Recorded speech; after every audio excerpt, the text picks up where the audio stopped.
В 2020 году брейкинг вошел в программу Олимпийских игр, а сегодня на центральной площади Владивостока состоялись турниры по танцевальному спорту в рамках 7-х спортивных игр «Дети Азии». Сегодня сборная Якутии выступила в одиночных состязаниях. Республику представили танцоры Варвара Юдина и Александр Щукин.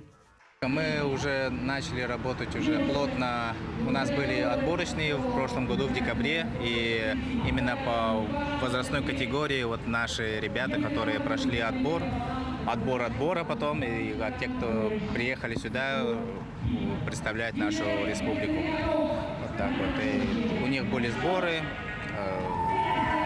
Брейкинга, как вы знаете, первый раз вообще вот именно на такой международной арене именно у нас. Несмотря на усиленную подготовку перед соревнованиями, танцоры из Якутии в четвертьфинале уступили приморцам и танцорам из Сибири. Всего на соревнования по брейк-дансу прибыли 8 команд. Очень здорово, что вообще расширяется наша олимпийская семья. Мне от этого очень радостно. Я вот там вчера и баскетбол, допустим, там 3 на 3 смотрела, и тоже восхищена этим. И вот брейк-данс, я думаю, что там, наверное, еще будут развития в дисциплинах.